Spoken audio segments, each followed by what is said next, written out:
said Africa wasn't just slavery. It was a kingdom, knowledge, trade. It was the center of the world at the time. Find your purpose, find your path, and just run at it. Run through the wall for it. I'm gonna make sure you're good. I'm gonna make sure that you're supported, but just work hard, man. Work hard, push, have a goal, move towards something. If we wanna bridge the gap by, come visit the school, come see our programs. We have opportunities for everybody to grow. By shining a light on what's going on at the school, we want people to know that North Miami's back. That's the voice of Raynald Benoit, educator, coach, and a North Miami pioneer through and through.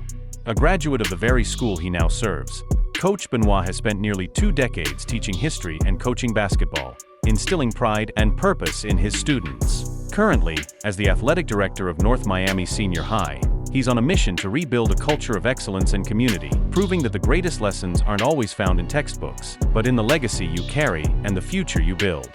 You've been teaching for a while. Yes. Why?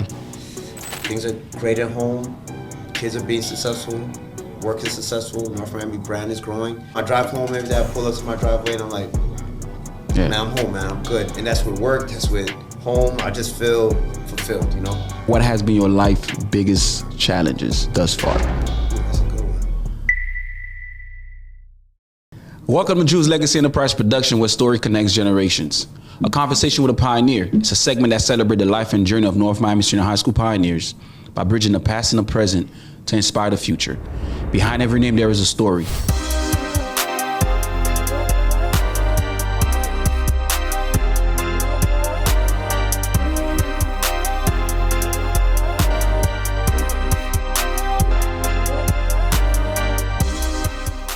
Coach Raynald Benoit, born and raised in the heart of North Miami, is a proud graduate of class of 2000. Coach Benoit spent 4 years wrestling varsity, and now he's the director over the athletic program here in the city of North Miami. Coach, what brought you back to North Miami? It's home. You know, when I got an opportunity to come back and, you know, work at the school, coach at the school, it was a no-brainer. You know, I love North Miami. I love what it did for me and my family and my relationships, everything. I had to come back. So you were the coach of the varsity basketball team for a while? Yes. With a reigning record? Yes. Can you walk us through that? Yes. I came in as a JV coach. Well, even if you take a little further back, I used to coach outside. Group of young kids in the community. Outside of the school? Yeah, you know, outdoor courts. Okay. There's a little blacktop. So, you know, I always had this thing that, hey, I always want to give back. And I always was like, hey, I'm going to give what I didn't have. Okay. So growing up, you know, nobody taught us how to play basketball, use your left hand, and so on and so on. So I said whenever I got the opportunity, I was going to give that back. Right. I started off with a group of 4th, 5th graders, coaching, doing this, doing that, taking our lumps. But eventually we figured it out. So as they started winning, they started being successful. They're getting older now. So by the 7th, 8th grade, I'm like, hey man, they offered me this JV job. I think I'm gonna take it. Okay, at the high school? At the high school. Okay. So I took the JV job with these kids coming in. So now they're coming in and it's a smooth machine. So by that time, a couple years doing JV, went undefeated a few times for my last few seasons. And I remember looking at my AD at the time and said, look man, I think I'm ready to be a varsity coach. Then the head coach at the time stepped down. They made it hard for me to apply for the job. Of course. Because we had some college guys trying to get the job. We had a lot of known coaches in the area. But the kids vouched for me. You know, the school vouched for me and stuff, and they gave me the job. And once that happened, it was, you know, on and popping. And the story I share with everybody, Mr. Robert Baglos, he's a longtime alumni of the school as well. Okay. And he says, hey man, you help 30 kids every year. Like, yeah. So how would you like to help 500? Wow. And that was the selling point for me because I was all about the kids. So it gave me an opportunity to, you know, coach, be in the community, build this culture. Right. You know, our games were always lively. Got the chorus involved, the band involved, music. My mom used to come and cook authentic Haitian food. Nice, you know, nice. Rio and Bonan and of course. Like, mommy, you know. Of course, yeah, of course. You know, so it was like a family affair. You have my kids running around and stuff. And they came out and they ran the table, and you know they can say we're probably one of the best teams in North Miami for boys basketball under my tenure. Better than the 90s? 90s were tough, Right. but we came in there and we were always a shot away from going to state. Okay. A 3 away, a 2 away. Our guys came in with a chip on their shoulder. Right. I know a lot of times people called us unclassy. Of course. Because we went out there. We weren't supposed to win. We weren't supposed to be as good as we were supposed to be. And we went out there and we said, look, bad publicity, good publicity is publicity. Right. Hate us or love us, you're going to come watch us play. And they went out there and they kicked butt. They went out there, played hard. They had a reason. And these guys eventually grew up to be great young men. You know, one of my former players, he's getting married soon. Oh, nice. Best man. Nice. You know, Talking about Mark? Yeah, Mark. Yeah. You know, so You know these Mark. guys, we're like family. You Right. know, it's created a cult in a sense where they come back and help the kids and That's dope. they're supportive. So we just built a culture, and you know, that was that. You know, we've done a lot of great things. But coach, like to take young men Yes. at the early as 10 years old on your own time, and you basically prep them and get them to get ready to go to high school. By the time they made it to high school, the rapport, the relationships already built. Is that what was able to help these kids trust you to get to the level of being varsity and being able to compete on a higher level? Yes, because I tell people all the time. I heard this quote before. In life, all you need is one person to believe in you. I believed in these kids, man. Right. I thought one of them was gonna make it. I said, man, one of you guys gonna retire me early, man. I believed in them, and I gave them that energy. I said, look, I believe one of you guys is gonna make it. And I spoke that over them every time. I said, look, just focus, work hard, do this, do that, and they believed me, and you could see it on the court. Right. I remember there was one kid. Somebody asked him, "Damn, why you play so hard? Man, you don't know what this man done for me. Oh, What wow. this man done for me in my life. Wow. I owe him." So I mean, it's one time this kid was running. He got a rebound, threw it in the game. Gets in the game. He runs out the door because he's going so fast. Right. It's like, where he's at? He comes sprinting back. Wow. To get Wow. back in the game. So these guys gave everything because I gave them everything, and I know that for sure. Like we built a bond because I just believed. I said, look, man, I believe in y'all, man, and that was spoken over them all the time. You know. So what did you see in these kids that nobody else that's in the community currently now or before that they did not see in these kids? I just saw North Miami, man. Okay. I saw pioneers. I saw myself. I said, look, man, if somebody gave me an opportunity, if somebody gave me a chance, if somebody told me to, hey, you got to use your left hand. Because I used to just dribble in circles with my right hand. But somebody was like, use your left hand, man, to go to the other side of the court. So just little stuff like that. And just life lessons. Just like, man, middle school's easy, man. Just do your work. Hey, high school's easy. Just do your work. Hey, what do you think about after high school? Like, what are your goals? Right. Like, coach, ain't nobody really talk to me about that. You know, hey, man, you don't got to hang with those guys, man. You know, there's better things. Hey, come practice. Right. And just sometimes be random kids. Hey, just come practice with me, man. Just get away from that group of kids and focus on what you have to do. And it was just because I believe I saw myself in them. And I just was like, look, if somebody would have lended a hand, who knows what could have happened. Right. But I said, look, in life, I'm always lend that hand. I'm always be that voice of reason. I want to be your conscience. So before you do something, just kind of like, what will Coach Ray think? Man, Coach Ray would be on me if I do this. No, and just kind of be in that situation where like I'm that annoying conscience in your head. Of course. That would personally tell you, like, look, man, don't go that route. Man. There's better ways to do things and so on and so on. So, Coach, you wrestled. You wrestled for 4 years. Yes. But you didn't play basketball. I didn't. So how was that transition, coach, from wrestling to becoming a basketball coach? Listen, man, I love basketball. I love it. I love it to this day. I just couldn't make the team. Yo, in the 90s, the boy was big. They was athletic. That's one thing about North Miami, though. Like that 2017, 2018 squad you had, because, I played highly. I witnessed it myself. Yeah.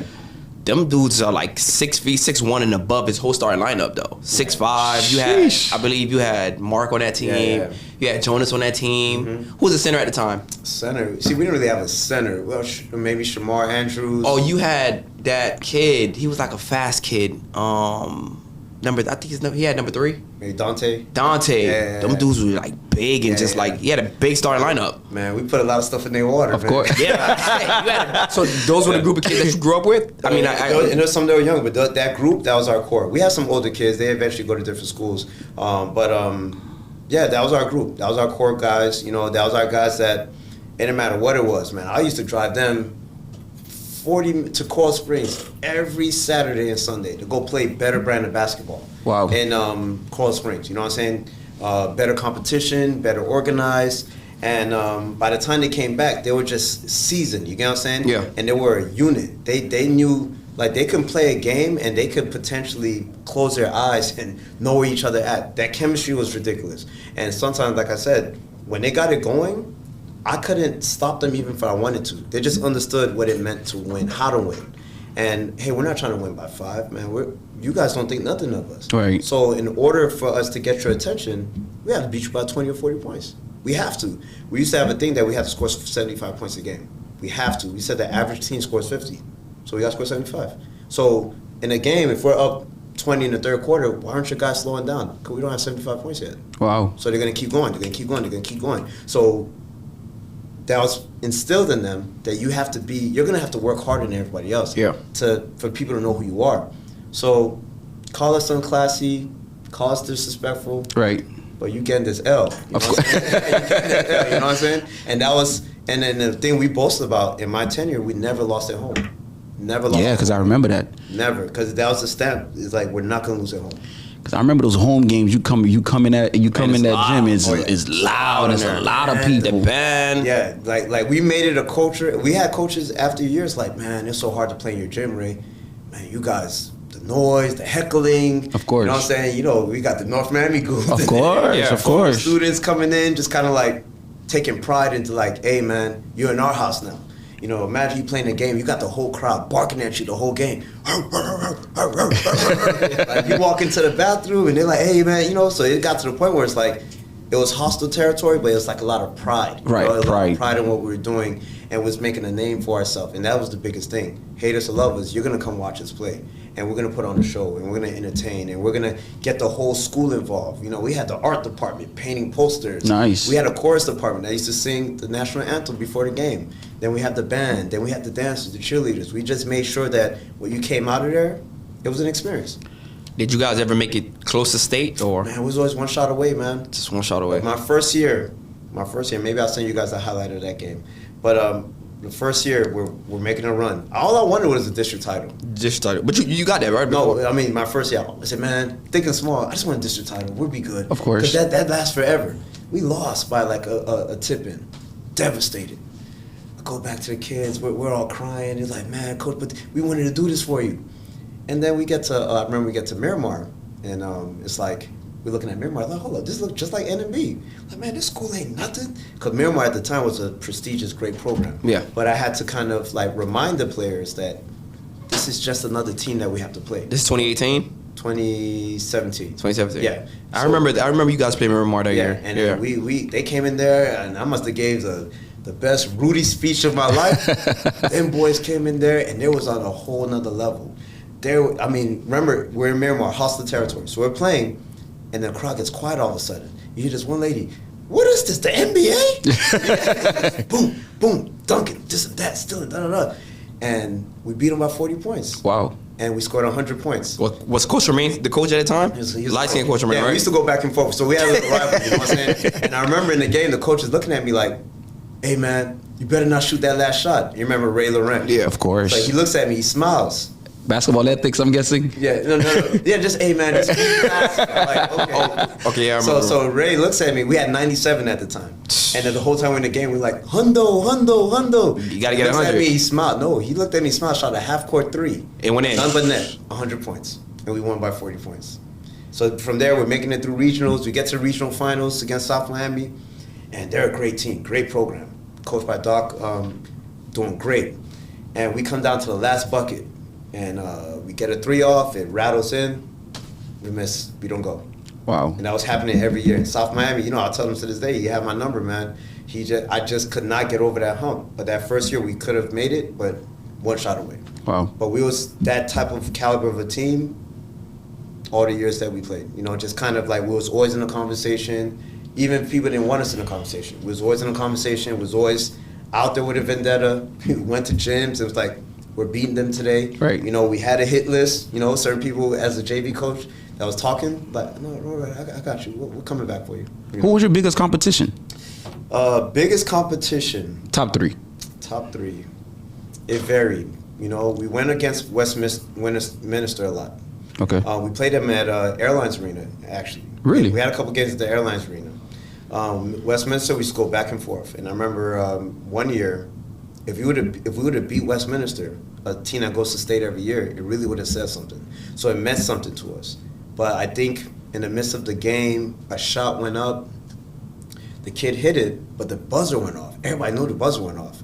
But in the sake of time, and me knowing now as an AD, they were trying to move the game along. They gave him the bucket. Afterwards, we talked. But that game could have went to triple overtime. But that was a good matchup. South Miami was a great matchup. NMB was a good matchup because we never wanted to lose the game. Of course. Because of pressure. But we always, took care of business with NMB. But that was about it. It was usually when I got to the regional finals or regionals, districts, that's when things got harder, Because now people don't watch film, breaking you down, stuff like that. But South Miami was a big, if I beat them one year, we went to state.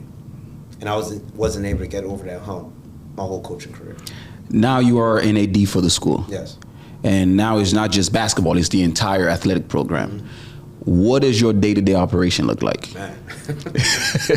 Busy, but good busy. Right. Not only are you trying to make sure that athletes and coaches and teams are in position to be successful, you also want to build a school culture as well. Of course. So now you want to get the students excited about coming to the games, being involved in the games. You want to get the students to get that pride back, to kind of want to come out and watch a football team, go to playoffs, to get ready for basketball season, to come out and watch the wrestlers. Hey, we just had a once-in-a-lifetime generation wrestler graduate. Yes, Maya. Yes. Hey, you might want to kind of see what's going on, come be part of, the culture. So just building the culture where the kids want to come out, spend their money, come watch the game, have a good time, go back to school, be excited about the results, and Right. do it again the next day. So that's more of where I'm trying to bridge the gap now. Just kind of my day-to-day, paperwork, emails, that's all day. But, hey, guys, you come to the game today? Hey, come on, man, come support your Pioneers. Of course.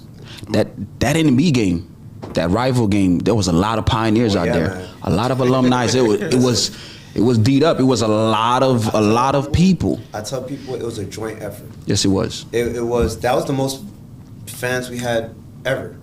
Nice. Ever. We went back in the books and looked, that was the most fans ever, but that was a joint effort. Yes. Between the alumni, the city, the school, you know what I'm saying? Everybody's coming out to support. Right. And that's all, win or lose, we just want to make sure that people come out and support these kids.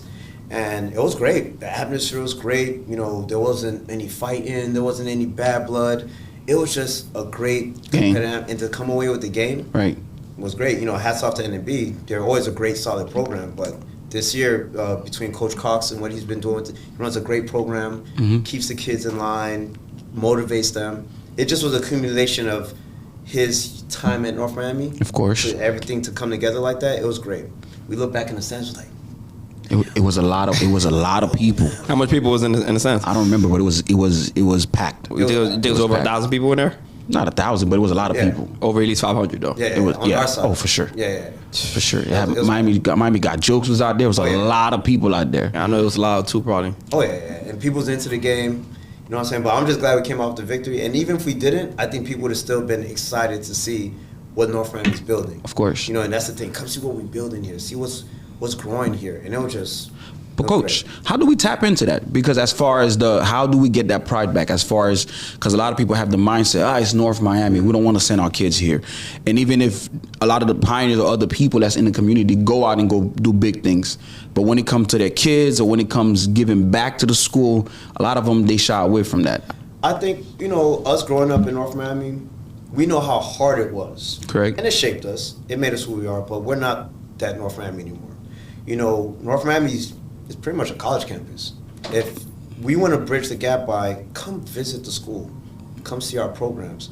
We want former alumni to send their kids to our school because it's great. Right. I go to school, I go to work every day, and I'm not working, man. It is a great Environment. Great environment, great kids. And we just need to change that narrative, that, hey, parents, send your kids over here. Don't send them to be successful somewhere else. Let's build what we have here. Right. As hard as it was for you, us growing up, the small hallways, the lack of resources, we have that stuff now. We have resources, we have space.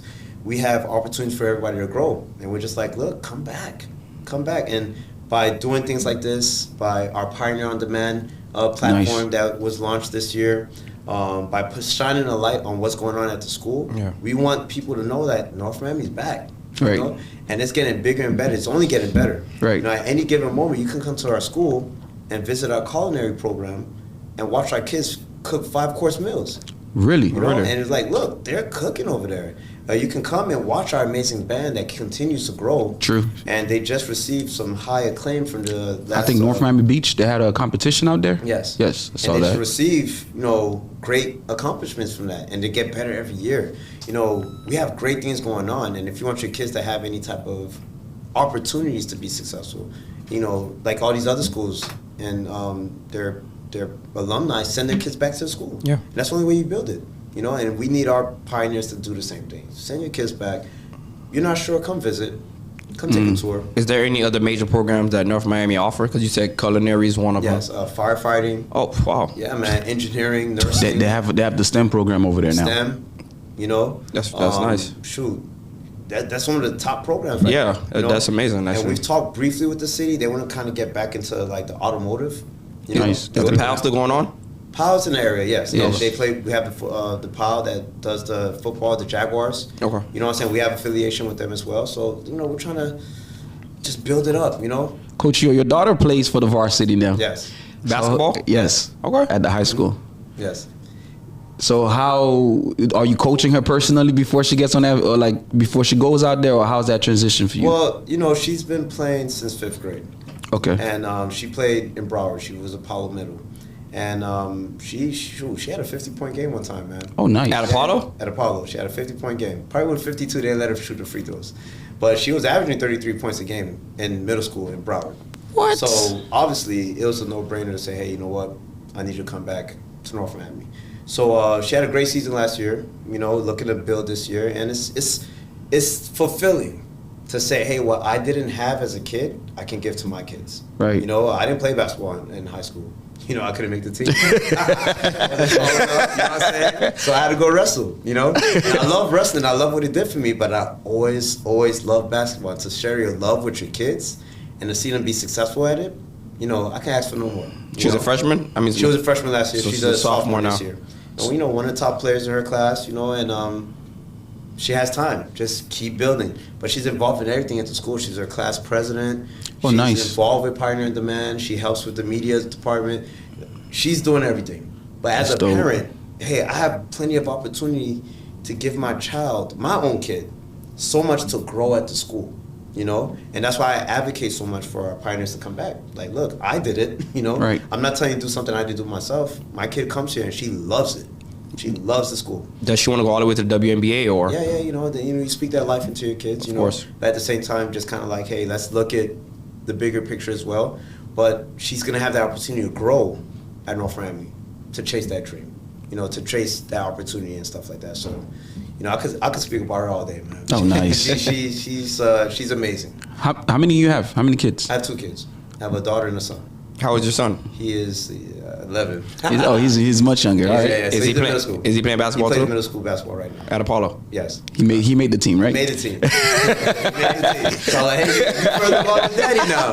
You made the team. You know what I'm saying? So now he's in this situation. He's in this journey. And the goal is to say, hey, we're gonna let you build. So by the time you come to high school, you're playing for North Miami. And it's not even a conversation. It's like, you're gonna come here. You're gonna help us be great. Mm-hmm. And I want to give you all the opportunities that you have, that your sister's gonna have here at the school as well. Nice. So, I say, hey man, he's further along than me, man. Like, Made the team. You made the team, man. Woohoo! What has been some of your, or what has been your life biggest challenges thus far? Ooh, that's a good one. Biggest challenges is finding balance. Just Okay. balancing everything between work. As much as I'm an AD, I'm also a teacher. And then you got to balance that. Then you have to balance home. Then you got to balance, personal time for your kids, because you want your kids to be great. So you got to give them the personal time. So just finding that balance, it changes every month. Okay. Because, different things are required every month and stuff. But that's biggest thing. And I don't have too much challenges, I'm walking in an era right now where it's just blissfulness, Nice. Things are great at home. Kids are being successful. Work is successful. North Miami brand is growing.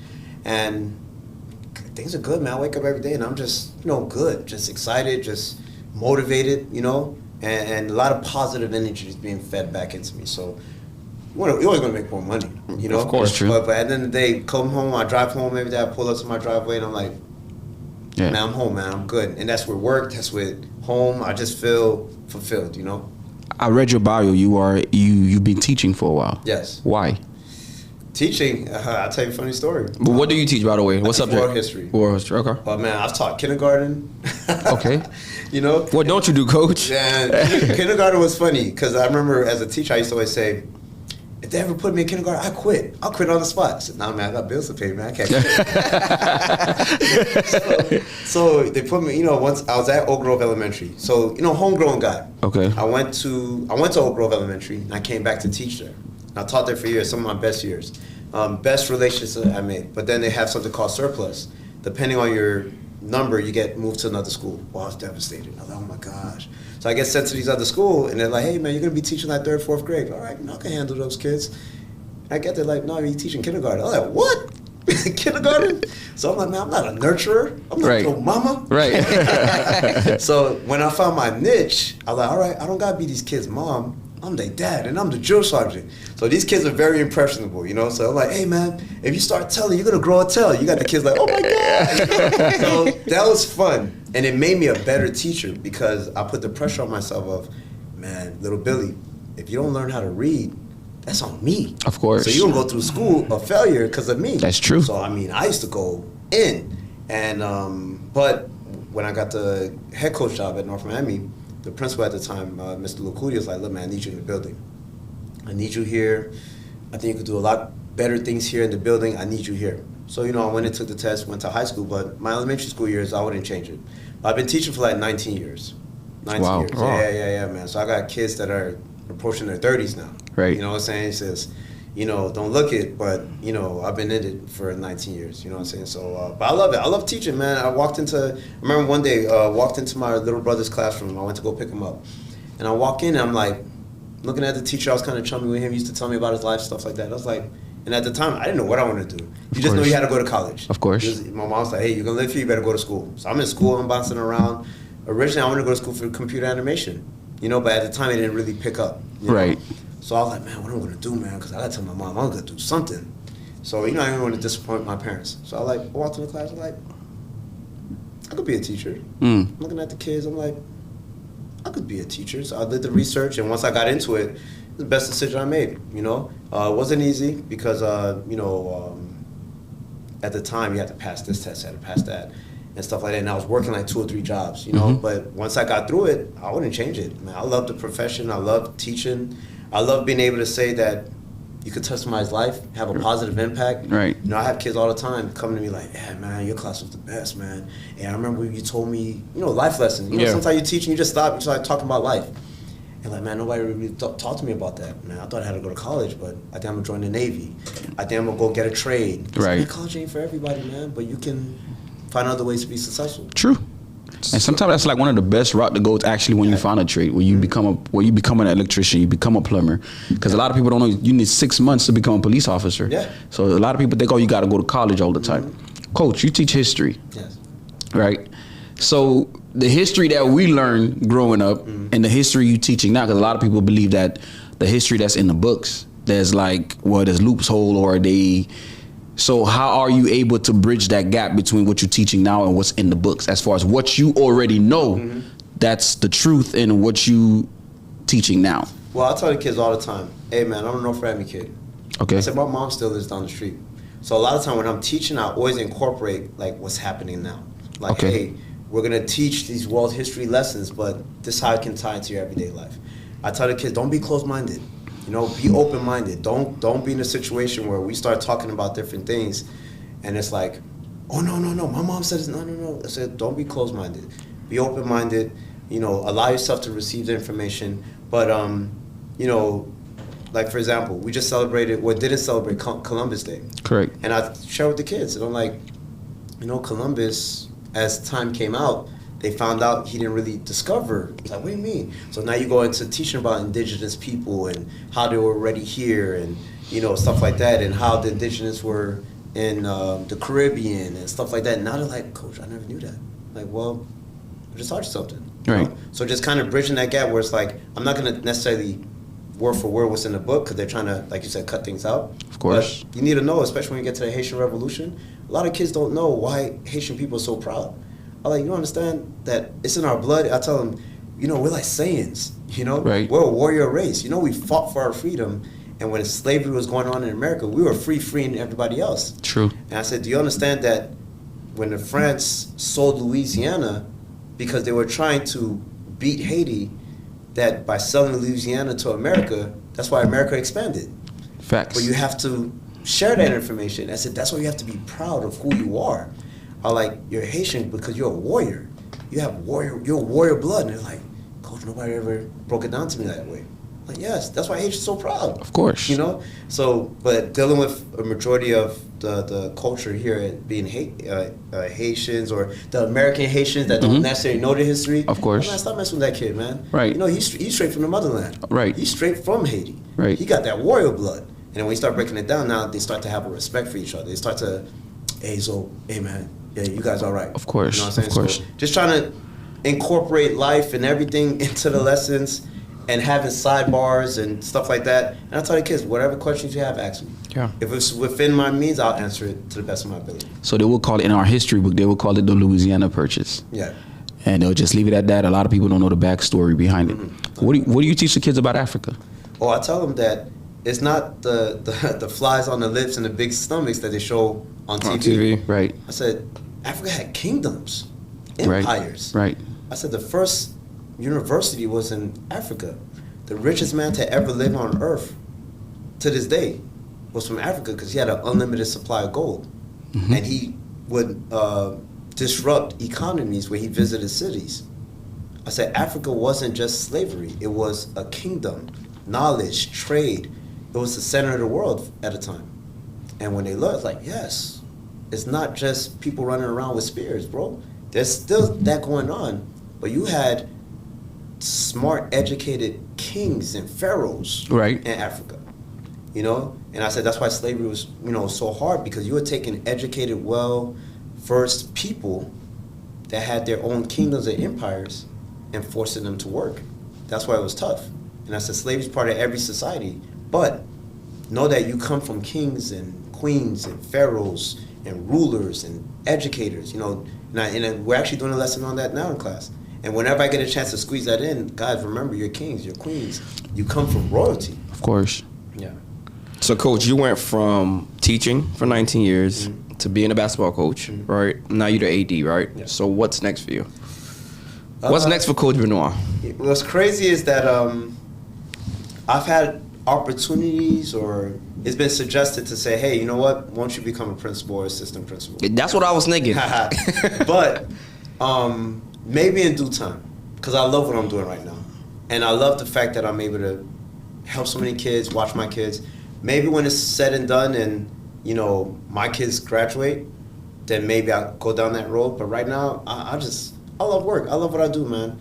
And I'm sure I had the same conversation about becoming an AD. You kind of, no, I want to still coach. And, you know, they say, well, when man makes plan, God laughs. Yeah. So whatever he puts in my lap, I'll go. But for right now, I just love the opportunity to keep building on what I love, and that's North Miami, you know? So what's next is just keep growing, keep expanding, keep putting the word out there. Just keep, one day want to just be in a situation where it's a normal thing to be a pioneer. From alumni to students, when they graduate, they want to come back to the school. I want to help. I want to be part of that community because it's not going to be just me. I want to be able to be part of the community that says, we built this. Of course. We bought it together, and Coach Ray was part of it and stuff like that. So that's where I'm at. Are Miami-Dade County public schools all losing attendance? Oh yes, big time. What do you think is contributing to that? It's these new charter schools that keep popping up, and you know they're drawing our kids out. I mean, you may go to a charter school or private school and don't have to take the state test. You know, and some parents may want to avoid taking the state test, or maybe different opportunities. But our kids are getting pulled out for the sake of going to private schools, and the private schools are offering vouchers and different stuff like that. But it's not. I'm not gonna say it's no different than a public school, but that's what's hurting schools now. And it's not just North Miami. I mean, it's across the district. They're popping up in parking lots, behind trucks. You know, wherever they can build a school, they're building it, and they're getting. But what some parents may not understand or know is that, look, man, some of these courses aren't accepted in college. So by the time your kid get ready to graduate, they may not have all the required courses, especially if they want to be an athlete in NCAA level. Hey, man, we don't accept online classes. We don't accept these courses. Now you may ruin a kid's future because you took the alternate route for them to, get their education.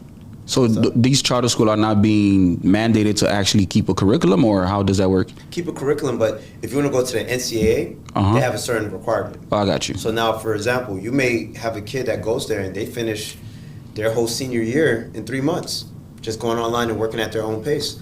But them courses may not be accepted by every single Division I, Division II college. Makes sense. You know, so now I've heard stories in the past. Football players doing great, get ready to go to college, and they were at one of these schools, and they can't even go to college to play football. Wow. Because, oh yeah, man, we don't accept these courses, and it's too late to go make them up. Nice school's not accepted anymore, to compete on that level. So there's a lot of restrictions that parents may not know. They may just, oh no, it's gonna be a private school. No, but do your research, because you might hurt your kid in the long run. Take away some opportunities. So, but these schools are popping up all over the place, man. So can't stop them. But that's why we want to make sure that, hey, you have a hub now, at least at North Miami. Look, give us a shot. Right. Do your research first, because you may make $1 million mistake for your child. That's crazy. Yeah. How was your experience at Barry? Barry was great. I went to Miami-Dade first, and they had like a program where once you finish a few years, you go to Barry. But I was in and out of Barry. I came there. I was taking nighttime classes because I was working during the day. Okay. But Barry was great. The teachers were great. Like they taught me. Made some great relationships. Real world experience. Smaller classes. I enjoyed my time. I loved it at Barry. I had one teacher who was trying to fail me before plagiarism was a thing. He was a young guy, man. I might have been mid-20s, and he came in as a young teacher, maybe 21, 22. So he was one of those guys that went straight through and got his education. But he knew all the tricks of the trade. Of course. So I'm copying and pasting, I'm getting through college like, hey, man, you do this again, I'm going to have to fail you. Like, whoa, what are you talking about? And he put me together, so now I had to actually do my work, and it all helped out in the long run. Of course. But Barry, I loved it. It was great. I loved the experience. I loved graduating, and my mom being there.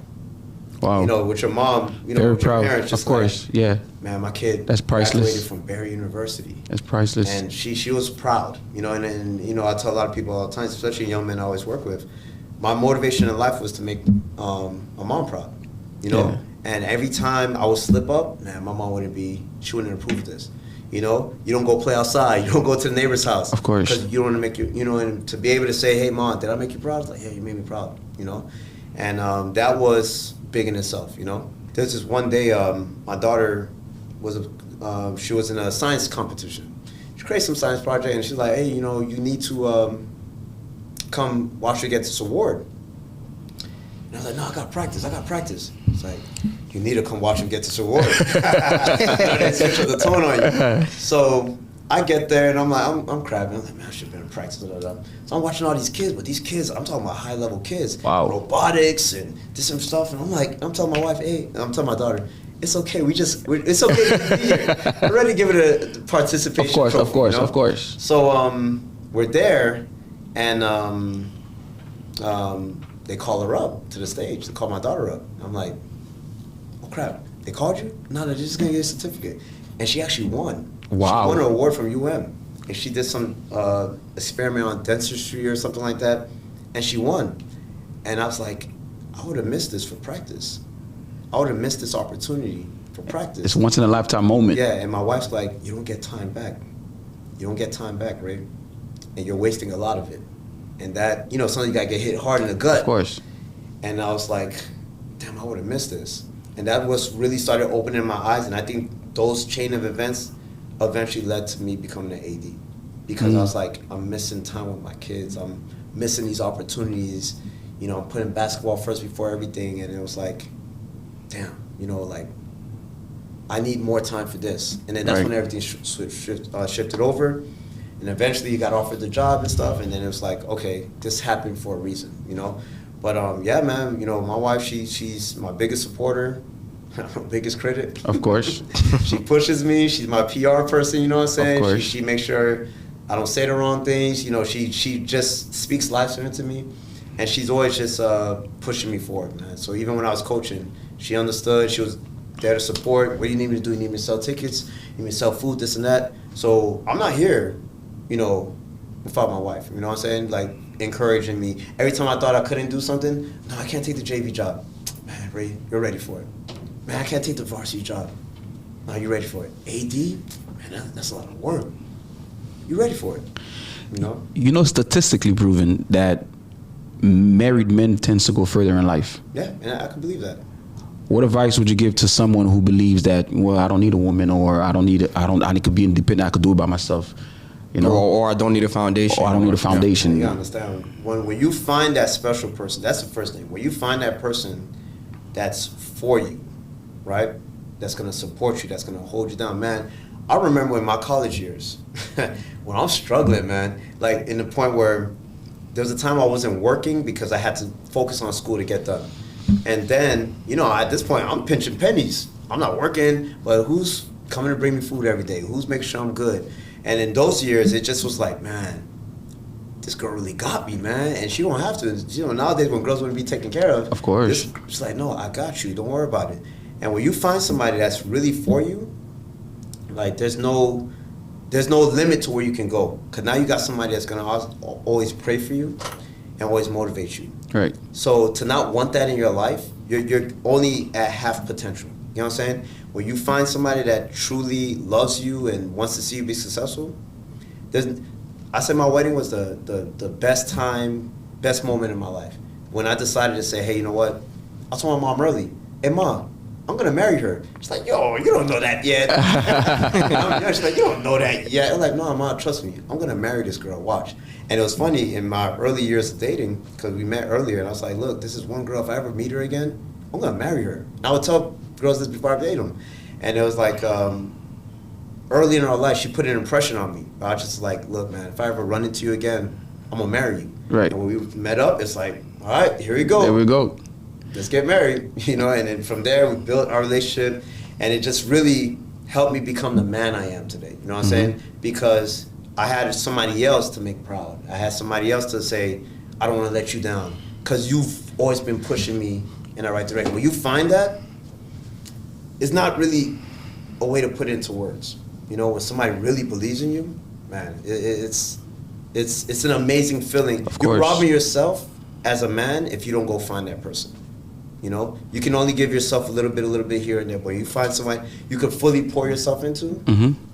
Nah, man, there's nothing better, man. Every coach, every man has principles they live by, and philosophies that they instill in their you know, their Children. their Household. the players, household. What are some of the principles that you live by?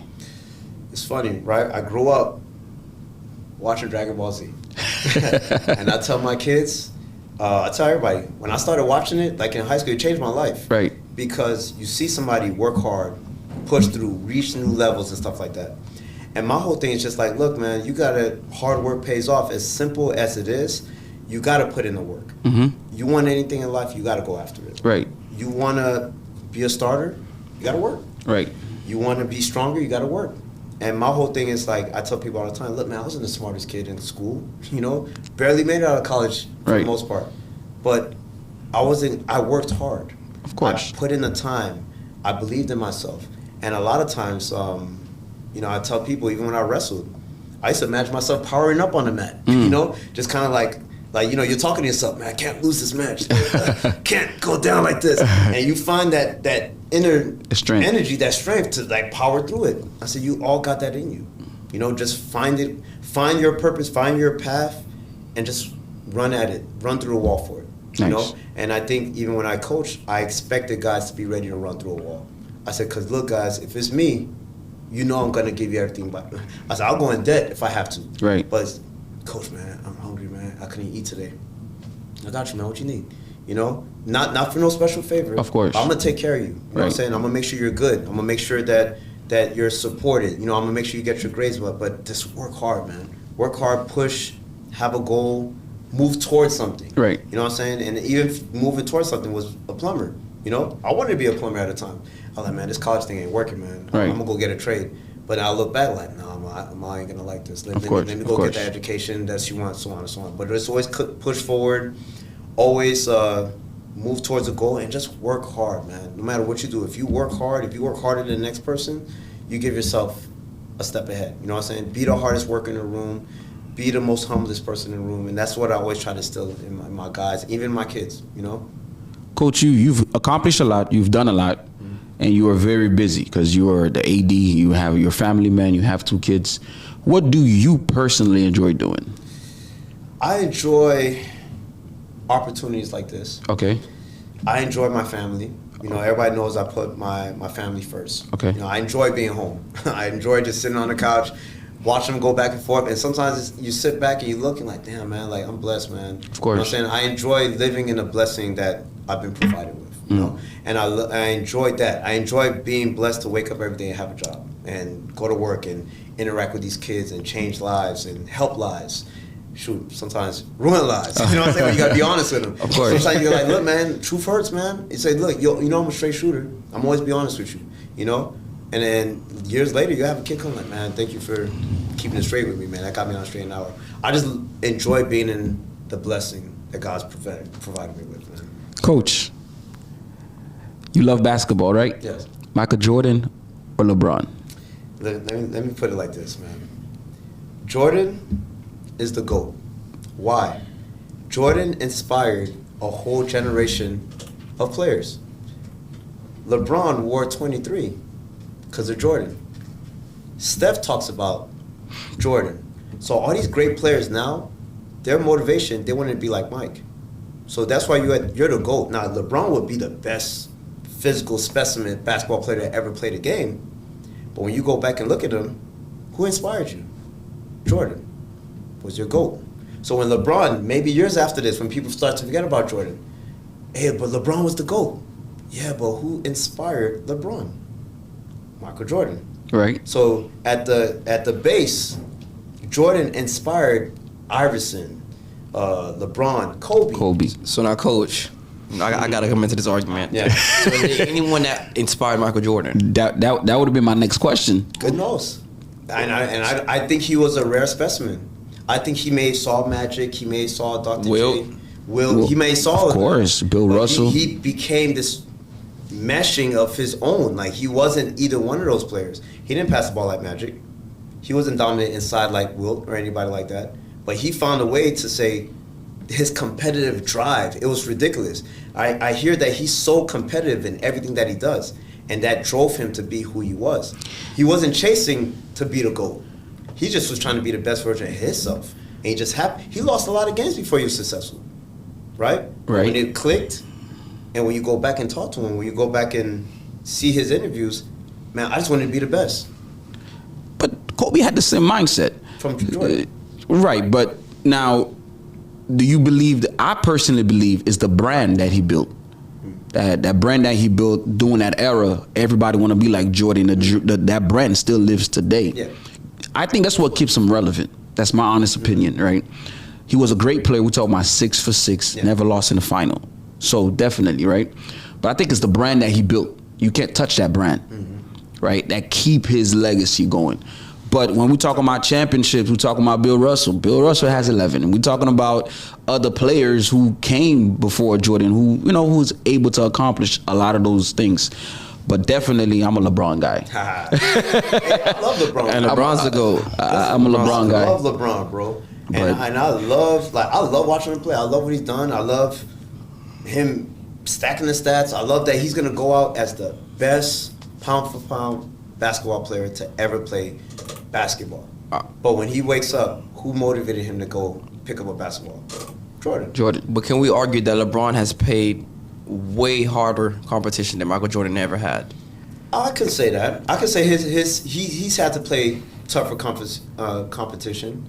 But I can't really. But the '90s was different. The '90s and the '80s were different. Like, of course, the rules were different. Like, you could punch somebody in the face and it wasn't a foul. You can clothesline somebody and it wasn't a foul. And Jordan wasn't just taking threes. He was dunking on people's head. He was going to the basket, taking all that punishment, and still being successful throughout his career. So you think there's a team out there that's more dominant than the Warriors with KD and Stephen Curry on the same squad? No. See, like, skill-wise, that was a different monster. That's what I'm saying. That was different. But the game, beast. The game changed a lot since Jordan also. Yeah, definitely changed. So you think when LeBron came back 3-1, that didn't make him the GOAT in 2016? I believe it was 2016 when he won. He was 3-1. He was down 3-1 for the Golden State Warriors. my thing I think after the championship, that solidified him as the GOAT. I'll give LeBron his flowers. Like, you the best player to ever play basketball. But if you're talking about who is the greatest, like your GOAT, who motivates you to pick up a ball and wear number 23 your whole high school career, whole NBA career, who you was chasing, it was Jordan. I agree. You know what I'm saying? That I can't even argue. That point I can't even argue. So the fact that he motivated a generation, you the GOAT. Now, will you be the best player to have ever played the game? Yes. LeBron is pound for pound the best player to ever have played basketball. But Jordan's the greatest, you're saying? He's the greatest player because of the brand and the generation that he motivated. We all want to be Michael Jordan. Who didn't want to be like Mike? We all want to be like Mike. And we didn't play basketball. We didn't go professional. Of course. But I'm sure we either loved him or hated him, but we watched him. But you had a generation of people like, damn, bro, I want to be like Jordan, man. I want to. Of course. Everybody with the, Yeah. But it was a generation. LeBron wore 23 because of Jordan. That's true. And eventually he made his own identity, changed his number. But even before, even when he said he met Jordan, right? He was, it's like I met Jesus. Right. Like he was. You met your GOAT. You met the guy who motivated a whole generation. Now, not saying that eras are different. Like Golden State, yes, that was a powerhouse team. Different beast. Basketball different. Of course. But in terms of like your inspiration, yeah, he inspired a lot of people. Yeah, Golden State was a dynasty. Listen, that was ridiculous. It was a cheat code, man. Yeah, that was a cheat code. I wish KD stayed for a couple more seasons. Yeah. You know what I'm saying? But I guess the noise. Do you respect KD going to the Warriors? I don't respect it. I wish he would have stayed somewhere and won. I wish he would have stayed somewhere and won. That was a cheat. That was cheat, man. That was cheating. You wanted to get a ring. I get it. But KD's KD. He could have found a place. I would love for him to go back to the Thunder, but Thunder's already a different monster now. Yeah. But I would love to have had him find a place to be comfortable, build, and compete and win. I would have loved to have seen Coach, that mindset is different, though. Oh, yeah. Like, to be a leader and be able to step out there, that's something that I think people are born with that. Because a lot of people, they crumble under, like, when that pressure's on, a lot of people, then like, they'll be a great number two. They'll be a great Robin. But to be that Batman as always, because LeBron, you have people like LeBron, you have Kobe, right? You got people like Jordan. Those people are there just built different. Yeah. KD don't give me that vibe. No. He doesn't give me like someone. I think he's just a hooper, someone who just go out there and put up numbers. Yeah. I see that more in Westbrook. He's putting up great numbers right now. I see that more in Westbrook than he was undrafted too. Yeah. I mean, So now with LeBron going to the Heat, do you think that was a coward move too? No, because I think Cleveland wasn't helping him. Cleveland wasn't like getting the right pieces. Cleveland wasn't really. Remember, LeBron's playing with like second-hand guys for years. Of course. So, all right, if I would in his prime, I got to make a jump. I got to go win this championship. He understood what his legacy meant. He needed to win. Yeah. So he made the jump to Miami, and he got his rings here and stuff like that. But Cleveland wasn't really building or getting the players to help him go compete on that level. Gotcha. He probably would have competed, probably would have made it to the finals, but he probably would not have made it. And he made it to the finals with Cleveland. I think 07. I don't think he would have. Yeah, he would have never won. Yeah, he wouldn't have won. So he had to make a jump. I couldn't knock that move. It just every extra move after. I mean, and I love the fact he went back to Cleveland and won. I said, there you go. KD had a squad too. He had Harden. He had Westbrook. At the time, I think they didn't know what they had at the time. They didn't know the leadership is different. The same thing like when LeBron left Cleveland to go to Miami, he became a different person. Oh yeah. He played the game different. He looked at it different, and he became a real leader. Coach, what are some of the programs? Because I know you're the AD over the school. Yeah. What are some of the programs, some of the sports that the school offers? Oh, at our school. So Yes. we have football. We do cross country. We also have girls volleyball. We have bowling. You guys have bowling. We offer bowling. We have wrestling, girls and boys, soccer, girls and boys, basketball, girls and boys. We have boys volleyball. I said boys. We have flag football. Flag football is growing. It's the next big sport for girls. That's for girls, though, right? Yeah. Okay. That's the next big sport for girls. Our track team is state championship caliber. Right. We send kids to state every year, and we send them to college every year. You know what I'm saying? So on top of that, with that being said, why not North Miami? Right. You know, your kid want to run track? We have one of the best track coaches, Coach Knowles. Yes. One of the best track coaches to do it. Right. And he sends kids to college. Between him, Coach Knowles, Coach Rick, they send kids to college every year. And that's what it's all about. Right. Where can you go to get an opportunity to go to the next level? Right. Yeah. You know, flag football is growing. We have Louis Presume coaching flag football. And this is going to become a major scholarship sport soon, where kids can get a big-time scholarship to go play flag football. That's growing for girls. Boys volleyball, we just had a great run with our new coach, Coach Emerson. That's growing, you know, in our programs, and they were district runner-ups last year. Nice. Got a chance to go to regionals. They're growing, but our coaches put in the work, man. Not to mention wrestling. Girls basketball, we have our Jadora Hayes. She's in her last season with us. Nice. North Miami kid, grew up here, from elementary to middle school to high school. She's probably gonna go to a big D1 college. You know, one of the first to come as a girl to go, and we have a lot of great storylines to come out here and go check out. How's the soccer team? Soccer's great, man. Boys soccer, they were district runner-ups last year. Okay. Made it regionals. They got invited to play this big soccer tournament in December out of town. They're growing, man. We're growing. We got great coaches, man. We got great coaches that I would love to say have bought into the work hard aspect, to put in the time, to put in the energy, and it's like, why not? Why not North Miami? The football team is 7-3 now, right? Yes. They going to playoff or? We'll find out today. Okay. I think they do some big online announcement Uh-huh. to let us know where we fall in playoffs. But this is probably one of the better seasons they've had In years. For years. For years. You know? And at this time, we would like to thank all of our continuing sponsors. MC MediPlus, AZ Formal Wears, Gourmet Gathering, Chick-fil-A Miami Shores, and Comprehensive Health Center. Thank you for tuning in, and please don't forget to like, comment, share, and subscribe. And shout out to Class of '07.